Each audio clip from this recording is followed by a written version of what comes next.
नमस्कार दोस्तों, आज की वीडियो में हम बात करेंगे बाबा खाटू श्याम की। इन्हें खाटू श्याम इसलिए कहा जाता है क्योंकि इनका मंदिर राजस्थान के खाटू गांव में स्थित है और गुजरात में इन्हें बलियादेव के नाम से भी पूजते हैं।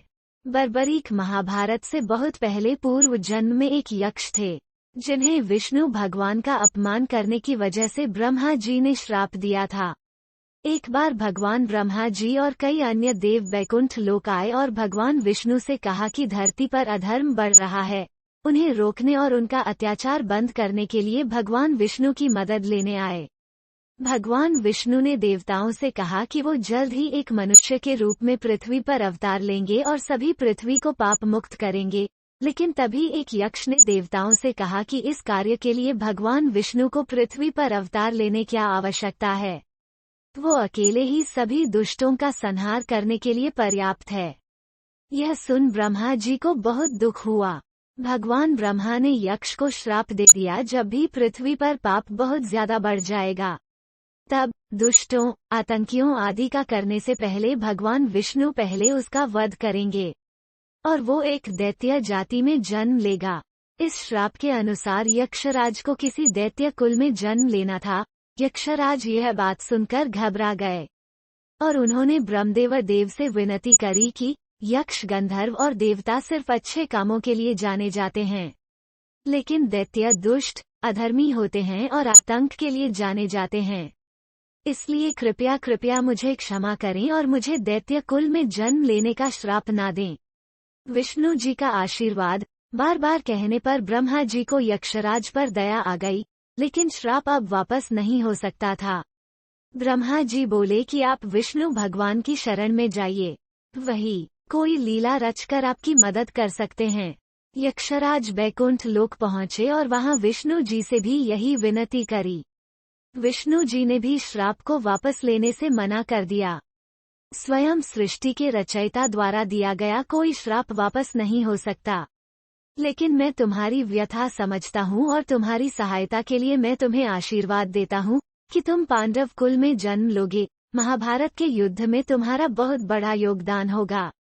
साथ ही साथ कलयुग में सभी मनुष्य तुम्हारी पूजा अर्चना करेंगे। बाबारक जन्म। कुछ समय पश्चात यक्षराज ने भीम के पोते के रूप में जन्म लिया। भीम के पुत्र घटोत्कच और नागन्या अहिलावती मौरवी का विवाह हुआ।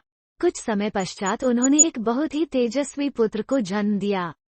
पुत्र के सर पर घने, सुनहरे बाल होने की वजह से उसका नाम बर्बरीक पड़ा।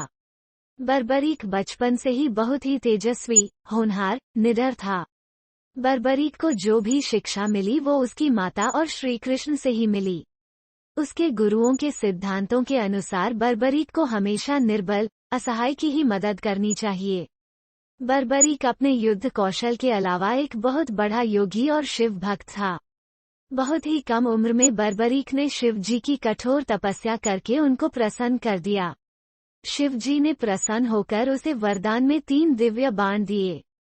इन बालों की मदद से वो किसी भी युद्ध को कुछ क्षणों में समाप्त कर सकता था।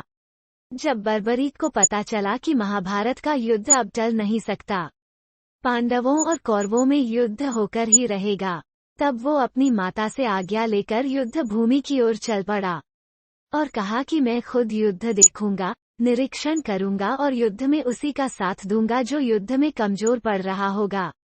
क्योंकि कृष्णा स्वयं बर्बरीक के गुरु रह चुके थे तो वो बर्बरीक से मिलन पहुंचे और उसके पास पहुंचकर भी यही प्रश्न किया।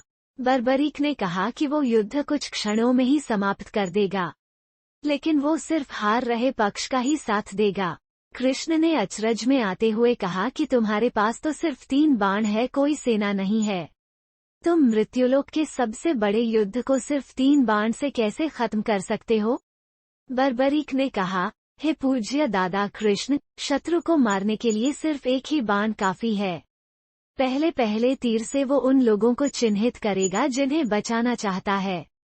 दूसरे बाण से उन लोगों को चिन्हित करेगा जिन्हें मारना चाहता है और तीसरे बाण से मारने के लिए चिन्हित हुए लोगों को वध करके मेरा बाण वापस अपने तूनीर में आ जाएगा। कृष्ण जी ने उसकी बात को परखने के लिए उससे कहा कि अगर वो पीपल के इस पेड़ पर जितने भी पत्ते हैं सभी को भेद कर दिखाए तो वो मान जाएंगे। बर्बरीक उनकी यह परीक्षा स्वीकार कर लेता है, बाण को धनुष पर लगाकर, आंखें बंद करके, मन ही मन शक्ति का आह्वान करता है। यह देख कृष्ण तुरंत एक पत्ता अपने पैर के नीचे दबा लेते हैं। बर्बरीक आंखें खोलता है और बाण छोड़ देता है। बाण क्षण से भी कम समय में सारे पत्तों को भेद कर कृष्ण के पैरों के पास आकर रुक जाता है।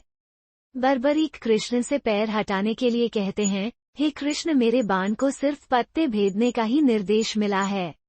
मैं आपके पांवों को नहीं भेद सकता, इसलिए कृपया अपना पैर हटा लीजिए, जिससे कि आपके पैर के नीचे दबे पत्ते को उसका बाण भेद सके। कृष्ण को चिंता सताने लगी कि अगर किसी वजह से कौरव युद्ध में हारने लगे तो बर्बरीक कुछ ही क्षणों में अपने दादा जनों पांडवों का वध कर देगा। लेकिन बैंकुट लोक में यक्षराज बर्बरीक को मृत्यु लोक में दैत्य के रूप में जन्म लेने के बाद भी कुछ अच्छा करने का आश्वासन मिला था। लेकिन अगर बर्बरीक ने पांडवों का वध कर दिया तो विष्णु जी द्वारा यक्षराज को दिया आश्वासन बेकार जाएगा। अगले दिन श्री कृष्ण एक ब्राह्मण का रूप लेकर बर्बरीक के पास आते हैं। ब्राह्मण बर्बरीक के पास आकर भिक्षान देही कहकर कुछ भिक्षा देने के लिए कहते हैं। बर्बरीक तुरंत अपने स्थान से उठकर ब्राह्मण देवता को प्रणाम करता है और कुछ भी मांगने के लिए कहता है। ब्राह्मण देवता तुरंत बर्बरीक से उसका शीश मांग लेते हैं। बर्बरीक भी अपना शीश देने के लिए तैयार हो जाता है, लेकिन एक ब्राह्मण का किसी से उसका सर मांगना बर्बरीक को समझ नहीं आता और वो ब्राह्मण देवता से विनती करता है कि उन्हें अपना असली रूप दिखाएं। ब्राह्मण देवता तुरंत श्री कृष्ण बनकर बर्बरीक के सामने आ जाते हैं। कृष्ण को पहचानकर बर्बरीक की आंखों से आंसू बहने लगते हैं। वो कृष्ण से विनती कर बोलता है कि मैं अपनी माँ से बोलकर आया हूँ कि युद्ध भूमि में जा रहा हूँ, लेकिन आपको अपना शीश देने का वचन भी दे चुका हूँ। ऐसे में मेरा युद्ध देखने की अभिलाषा अधूरी रह जाएगी। कृष्ण बर्बरीक को आश्वासन देते हैं कि वो जरूर युद्ध देख पाएगा। उसकी वीरता की कथा पूरे विश्व में जानी जाएगी। कलयुग में मनुष्य तुम्हारी पूजा करेंगे और तुम्हारे सिद्धांतों पर चलेंगे। जब जब महाभारत की गाथा पढ़ी और सुनाई जाएगी तुम्हारा नाम जरूर आएगा। श्रेष्ठ शूरवीरों धनुर्धरों में तुम्हारी गणना होगी। उम्मीद है ये वीडियो हमारे प्रिय दर्शकों को पसंद आया होगा। वीडियो अगर पसंद आया तो इसे लाइक शेयर और सब्सक्राइब कीजिए ताकि आगे भी हम आपके लिए इसी तरह की ज्ञानवर्धक वीडियो लाते रहे। जय हिंद दोस्तों, धन्यवाद।